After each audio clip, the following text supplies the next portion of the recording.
माता बहनों के लिए एक महत्वपूर्ण बात मैं आज बोल रहा हूं, हो सके तो जीवन भर याद रखना।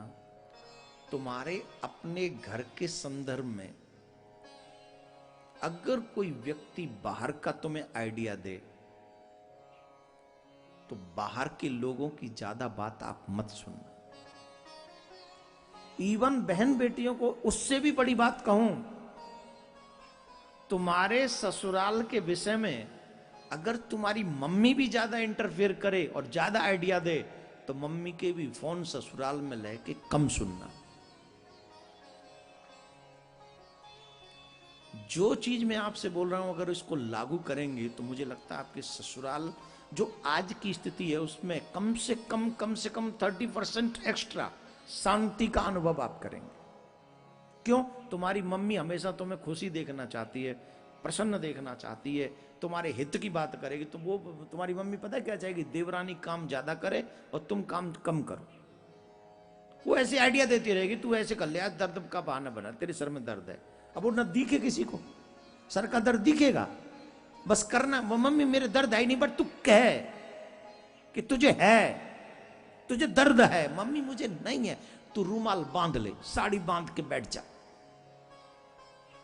और कई मम्मी हामी भर रही है कि हाँ मैंने भी ये आइडिया दिया था।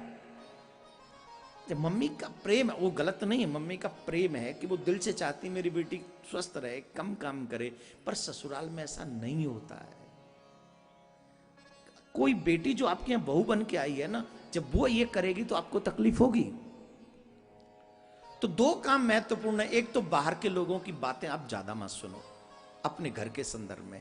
एक मम्मी भी अगर ज्यादा कॉल कर करके आपको आइडिया देती हो तो उस आइडिया को अपने माइंड के हिसाब से अप्लाई करो, ज्यादा अप्लाई मत करो। और उस घर की स्थिति के अनुसार अपनी जिंदगी जियो। फिर देखो, छोटी छोटी बात कभी मायके वालों को नहीं बतानी चाहिए। बड़ी बात हो, कोई वैसी गलत बात हो तो जरूर बतानी चाहिए, लेकिन छोटी छोटी बातें अपने आप से खत्म कर दो। तुम्हारा परिवार, तुम्हारा घर सुखी होगा। और एक और बात सुन लो, न तो मैं तुम्हारे मायके वालों में से हूं, न तुम्हारे ससुराल वालों में से हूं, तो मुझे तो न तो कोई प्रॉफिट है न कोई नुकसान है। लेकिन हाँ एक चीज है, आप हमेशा कृष्ण भक्ति मुस्कुराते हुए अपने घर को चलाते रहें और भक्ति करते रहें। आपको प्रसन्न देखकर मेरा कृष्ण प्रसन्न होगा, और उन्हें प्रसन्न हो गए तो फिर हम भी प्रसन्न हो जाएंगे। क्या बोलना पड़ेगा? जोर से बोलना पड़ेगा, और जोर से बोलना पड़ेगा।